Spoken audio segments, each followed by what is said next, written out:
8절에서 우리 15절에 있는 말씀을 다 함께 같은 목소리로 읽도록 하겠습니다.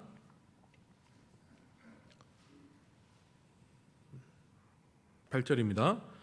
스데반이 은혜와 권능이 충만하여 큰 기사와 표적을 민간에 행하니 이른바 자유민들 즉 구레네인 알렉산드리아인 길리기아와 아시아에서 온 사람들의 회당에서 어떤 자들이 일어나 스데반과 더불어 논쟁할세 스데반이 지혜와 성령으로 말함을 그들이 능히 당하지 못하여 사람들을 매수하여 말하게 하되 이 사람이 모세와 하나님을 모독하는 말을 하는 것을 우리가 들었노라 하게 하고 백성과 장로와 서기관들을 충동시켜 와서 잡아가지고 공회에 이르러 거짓 증인들을 세우니 이르되 이 사람이 이 거룩한 곳과 율법을 거슬러 말하기를 마치지 아니하는도다. 그의 말에 이 나사렛 예수가 이곳을 헐고 또 모세가 우리에게 전하여 준 규례를 고치겠다 함을 우리가 들었노라 하거늘 공회 중에 앉은 사람들이 다 스데반을 주목하여 보니 그 얼굴이 천사의 얼굴과 같더라. 아멘. 우리가 지난번에는 예루살렘 교회가 성도들을 제대로 섬기기 위하여서 7명의 새로운 사역자를 세웠던 것을 나누었습니다. 이것은 차별받았던 헬라파 과부들을 위한 조치였습니다. 그녀들을 위해서 헬라파 유대인 7명을 사역자로 세웠는데 그 7명의 사역자 중에 이 스데반이라는 사람이 있었습니다. 오늘은 이 스데반이 어떤 사람인지 이 스데반에 관하여서 이야기를 한번 나누어 보겠습니다. 7명의 사역자를 새롭게 세울 때 그 기준은 이러했습니다. 사도행전 6장 3절 말씀을 보시면 이렇게 나와 있죠. 형제들아 너희 가운데 성령과 지혜가 충만하여 칭찬받는 사람 7을 택하라. 우리가 이 일을 그들에게 맡기고. 이 말씀을 통하여서 이 스데반이 어떠한 사람인지를 알 수가 있습니다. 그는 성령과 지혜가 충만하고 또 사람들에게 칭찬을 받았던 인물이었습니다. 이것만으로도 이 스데반이 충분히 훌륭한 사람임을 알게 되어집니다. 그런데 이런 그에 대해서 본문은 다시 한번 이야기하고 있죠. 우리 8절 말씀을 다 함께 읽어보시겠습니다. 스데반이 은혜와 권능이 충만하여 큰 기사와 표적을 민간에 행하니. 아멘. 이 스데반은 성령과 지혜가 충만하고 또한 사람들에게 칭찬을 받을 뿐만 아니라 은혜와 권능까지 충만한 사람이었습니다. 그래서 그를 통한 큰 기사와 표적이 민간에서 행해졌던 것입니다. 이 본문의 기사와 표적은 사도들이 행했던 것과 똑같은 것을 의미하고 있습니다. 사도행전 5장 12절 말씀을 보시면 사도들의 손을 통하여 민간의 표적과 기사가 많이 일어나매 믿는 사람이 다 마음을 같이하여 솔로몬 행각에 모이고라고 말씀하고 있습니다. 이 기사와 표적이 순서만 바뀌었을 뿐 같은 헬라어를 사용하고 있습니다. 그렇다면 이 사도들과 같은 기사와 표적이 스데반에 의해서 이루어졌다라는 말이죠. 스데반은 그야말로 이 사도와 동일한 그런 사람인 것 같았습니다. 굳이 신앙을 등급을 나누려고 하는 것이 아니라 쉽게 표현해서 그렇다라는 말씀이죠. 이 사도들만큼이나 스데반이 놀라운 사람이었다라는 것을 말하고 있습니다. 그런데 이 스데반이 오늘날 교회 밖의 사람들과 회당에서 논쟁을 벌이게 됩니다. 우리 본문 9절과 10절 말씀을 함께 읽어보겠습니다. 이른바 자유민들 즉 구레네인 알렉산드리아인 길리기아와 아시아에서 온 사람들의 회당에서 어떠한 자들이 일어나 스데반과 더불어 논쟁할세 스데반이 지혜와 성령으로 말함을 그들이 능히 당하지 못하여. 아멘. 본문에 등장하는 네 지역의 사람들이 그 지역에서 온 자유민이라는 것입니다. 그러니까 구레네인, 알렉산드리아인, 길리기아와 아시아에서 온 사람들은 그 지역으로 노예로 끌려갔다가 자유를 얻어서 다시 예루살렘으로 돌아와 사람들과 그들의 자녀로 해석되어진다라는 것이죠. 그러니까 결국 이 사람들은 헬라파 유대인들이었다라고 말하고 있는 것이죠. 어쨌든 그 사람들이 자기들만의 회당을 만들어서 모여 있는데 스데반이 그 회당에서 논쟁을 벌이고 있다라는 말씀입니다. 스데반 자신도 헬라파 유대인이었기 때문에 그들에게 복음을 전파했던 것으로 보여집니다. 당연히 성경에 관한 것, 예언된 메시아에 관한 논쟁이었을 것입니다. 그런데 이 과정에서 헬라파 회당 사람들이 스데반의 복음을 받아들이지 않고 그들은 스데반의 말에 오히려 반감을 보여주고 있습니다. 많은 사람들이 잘못 이해한 것이었죠. 진정한 하나님의 말씀이라면 그 복음을 듣는 모든 사람들을 변화시키는 것이 맞지 않느냐라는 것입니다. 이런 생각은 대부분 히브리서 4장 12절 말씀에서 시작되어진다라고 할 수 있습니다. 제가 한번 이 말씀을 읽어드리겠습니다. 하나님의 말씀은 살아있고 활력이 있어 좌우의 날선 어떠한 검보다도 예리하여 혼과 영과 및 관절과 골수를 찔러 쪼개기까지 하며 또 마음의 생각과 뜻을 판단하나니. 아멘. 이처럼 이 하나님의 말씀은 살아있어 능력이 있는 것은 사실입니다. 좌우의 날선 어떠한 검보다도 예리하여서 혼과 영과 및 관절과 골수를 찔러 쪼개기까지 합니다. 그래서 참된 복음은 가장 먼저 찔림을 주는 것이죠.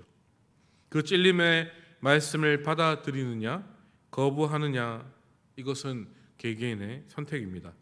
비록 나를 찌르는 말씀이지만 그것이 나를 살리는 말씀임을 깨닫고 그 말씀을 받아들인다면 그때부터 찔림의 말씀이 더 이상 찔림의 말씀이 되는 것이 아니라 달고 오묘한 그 말씀이 되는 것이고, 그렇지 않고 찔림이 싫고 듣기 거북하고 전혀 받아들일 생각이 없다면 어떻게 되겠습니까? 그 찔림의 말씀을 전하지 못하도록 방해하고 그 말씀을 받아들이지 않는다라는 것이죠. 사도행전 2장 37절과 38절을 말씀을 제가 한번 읽어드리겠습니다. 그들이 이 말을 듣고 마음에 찔려 베드로와 다른 사도들에게 물어 이르되, 형제들아 우리가 어찌할꼬 하거늘 베드로가 이르되, 너희가 회개하여 각각 예수 그리스도의 이름으로 세례를 받고 죄 사함을 받으라. 그리하면 성령의 선물을 받으리니 라고 말씀하고 있습니다. 이 부분에서는 베드로가 전하는 찔림의 말씀을 듣고 사람들이 그 찔림을 받아들이기로 선택합니다. 그래서 사도들에게 어떻게 하면 좋을지 물었던 것이고, 사도들은 회개와 세례를 말해주고 있는 것이죠. 그런데 오늘 본문에서 이 스데반의 복음을 들은 이들은 어떤 선택을 하였습니까? 그들은 스데반에 전하는 말씀을 받아들일 생각이 전혀 없었습니다. 오히려 그 말씀을 전하지 못하도록 방해하려고 공작을 꾸미고 있습니다. 우리 본문 11절과 12절 말씀을 다 함께 읽어 보시겠습니다. 사람들을 매수하여 말하게 하되, 이 사람이 모세와 하나님을 모독하는 말을 하는 것을 우리가 들었노라 하게 하고, 백성과 장로와 서기관들을 충동시켜 와서 잡아가지고 공회에 이르러. 듣기는 싫고 그렇다고 이 말로서 스데반의 지혜를 이길 수 없고, 그렇다 보니 이들은 스데반을 모함하기로 한 것입니다. 가장 먼저 사람들을 매수하고 있는 것이죠. 그런 다음 그 사람들을 통하여서 가짜 뉴스를 퍼뜨리게 한 것입니다. 뜬금없이 스데반이 하나님과 모세를 모독했다라고 거짓말을 시킵니다. 이 당시 유대 사회에서 하나님을 잘못 언급했다가는 민족의 원수가 되어버리게 됩니다. 그리고 권력자였던 이 사두개인들에게는 모세는 결코 비판할 수 없는 존재였습니다. 그런데 스데반이 하나님과 모세를 동시에 모독했다는 가짜 뉴스를 퍼뜨리는 것이죠. 이것으로 스데반이 모든 이들의 공공의 적이 되도록 사람들의 분노를 일으키게 한 것이었습니다. 예수님도 이런 수작으로 인하여서 십자가에 못 박히셨습니다. 대적자들은 자신들만으로는 어떻게 할 방법이 없으니까 거짓말을 해서 권력을 가진 공회까지 끌어들이게 됩니다. 그리고 그들 앞에서 스데반을 모함하여 스데반에게 누명을 뒤집어 씌워 버립니다. 우리 다음으로 본문 13절과 14절의 말씀을 함께 읽어 보시겠습니다. 거짓 증인들을 세우니 이르되, 이 사람이 이 거룩한 곳과 율법을 거슬러 말하기를 마지 아니하는도다. 그의 말에 이 나사렛 예수가 이것을 홀고 또 모세가 우리에게 전하여 준 규례를 고치겠다 함을 우리가 들었노라 하거늘. 이 대적자들의 거짓말은 아주 교묘합니다. 아예 없던 말을 지어내는 것이 아닙니다. 스데반이 했던 말을 자기들이 원하는 대로 바꾸어 버립니다. 앞서서 밝혔듯이 당연히 구약 성경 얘기하고 또 메시아 얘기를 했을 것입니다. 그렇다면 모세, 율법, 성전 그리고 예수님 얘기를 분명하게 했을 것입니다. 그런데 이 스데반이 했던 말 중에서 뺄 건 빼버리고 적당히 비틀어서 사람들의 분노를 일으킬 말로 왜곡시키는 것이었죠. 이처럼 스데반이 하나님과 모세를 모독하는 말을 했다는 것에서 이미 사람들은 흥분하고 있습니다. 이런 상황에서 누구의 말을 믿겠습니까? 스데반을 향한 거짓 증언의 진실 여부를 제대로 판가름할 수가 없을 것 같았습니다. 사람들은 벌써 스데반에게 벌을 주어야 한다라고 작정했을 것입니다.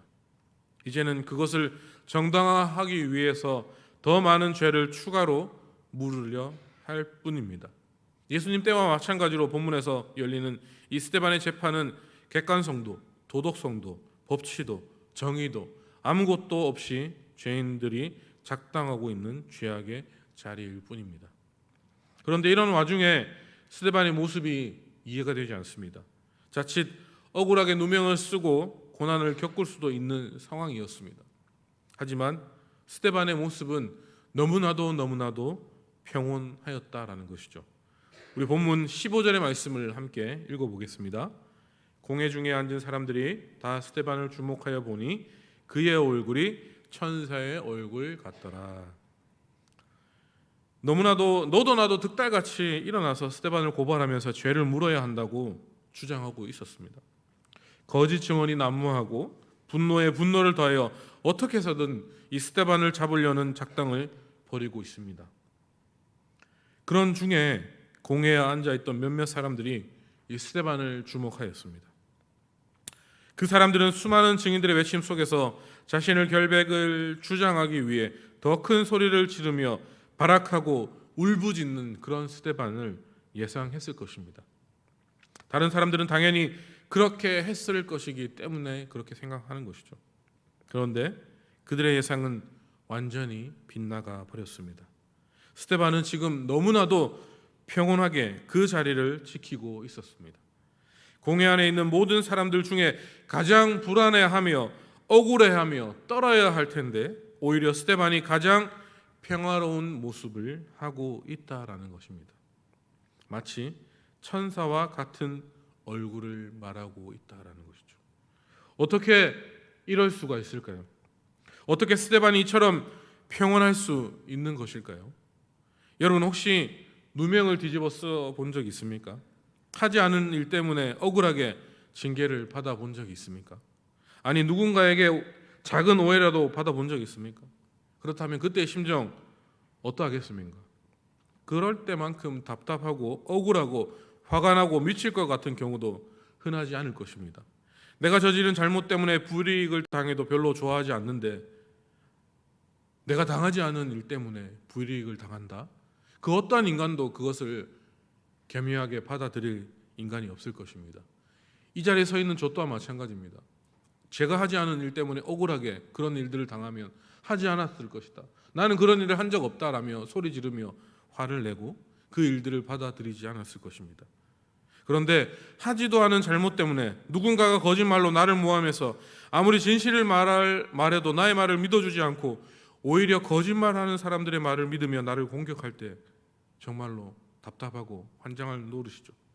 그런 일을 당하게 된다면 몇 날 며칠 힘들어할 것입니다. 마음속에서 솟아오르는 분노를 억누르지 못해서 애꿎은 가족들에게 화풀이도 할 것입니다. 기도하고 말씀을 묵상하고 어떻게 해서든지 믿음으로 극복해 보려고 해도 결코 쉽지 않을 것입니다.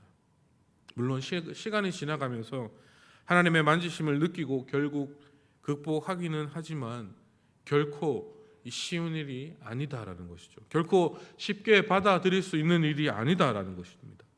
그런데 이 어려운 일을 스데반은 모함을 당하고 있는 그 자리에서 곧바로 실천하고 있다라는 것이죠. 모두가 자신을 잡으려고 거짓말을 쌓고 있는데 그 와중에 이 스데반의 얼굴은 천사의 얼굴을 하고 평온한 마음을 유지했다라는 것입니다.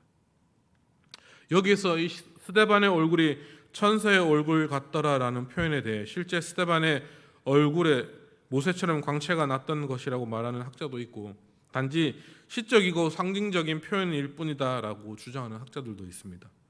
어느 것이 맞는지 중요한 것은 지금 공회 안에 있는 모든 사람들 중에서 가장 평온한 마음으로 안정을 취하고 있는 사람이 바로 스데반이라는 사실이다라는 것이죠. 그 누구보다 힘들어하고 어려워해야 할 그가 그 누구보다도 안정적이고 아름다운 모습으로 자신의 자리를 지키고 있다라는 것입니다. 어떻게 이럴 수 있는 것일까요? 앞서서 소개한 대로 스데반은 성령과 지혜가 충만한 자였습니다. 그는 성령을 분명하게 체험했고 또 성령께서 주시는 분별력으로 지혜가 가득했던 사람이었습니다. 그뿐만 아니라 은혜와 권능이 충만한 사람들이었습니다. 이 은혜라는 것은 그리스도의 죄사함을 인정하고 확신하고 믿음으로 따르는 것을 말하고 있는 것이죠. 그는 그리스도를 향한 충만한 믿음의 소유자였던 것입니다. 그 믿음으로 예수님처럼 사도들처럼 권능을 나타냈던 사람이었습니다. 이 스데반은 사도들처럼 예수 그리스도의 말씀을 분명히 기억하고 그 말씀을 믿고 그 말씀대로 살려고 했을 것입니다. 스데반은 이러한 예수님의 말씀을 성령께서 주시는 충만한 지혜로 믿으며 의지했을 것입니다. 그리고 넘쳐나는 은혜의 체험으로 주님을 향한 확실한 믿음을 지킬 수 있었을 것입니다. 또한 그 믿음으로 주님께서 예비하신 아름다운 천국을 소망하며 바라보았을 것입니다. 그렇기 때문에 예수 그리스도를 위해 감당해야 할 억울한 누명, 하나님 나라를 위해 겪어야 하는 참담한 모함을 기쁨으로 받아들일 수 있었던 것이죠. 이제 곧 가게 될 천국, 자신을 맞이하실 주님을 생각하며 그의 얼굴은 마치 천사와 같이 되어 있었다라는 것이었습니다.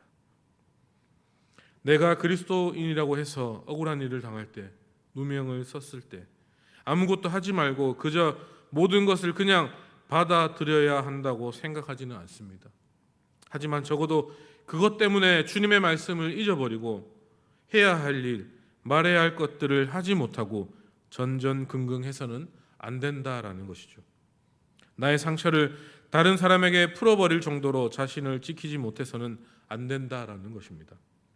어느 때보다도 주님을 향한 확실한 믿음과 천국을 향한 분명한 소망이 필요한 시대임을 다시 한번 고백하는 것이죠. 그 믿음과 소망으로 억울하게 모함받고 누명 썼을 때에 그것이 예수의 이름 때문이라면 그 고난을 기뻐하며 마음껏 누릴 수 있는 것이 지금을 살아가는 성도들의 모습이 되어야 한다는 것입니다. 죽음 앞에서 천사의 얼굴과 같이 되었던 그 스데반을 기억하며 고난 속에서도 고통 속에서도 억울함 속에서도 모함을 받는 상황 속에서도 아버지의 말씀을 기억하고 함께 하심을 확신하고 천국을 소망하고 그 천국을 바라보면서 천사의 얼굴과 같은 모습으로 그 주님의 향기를 드러낼 수 있는 운하교회 모든 성도님들이 다 되시기를 바라겠습니다. 아멘. 기도하겠습니다. 주님,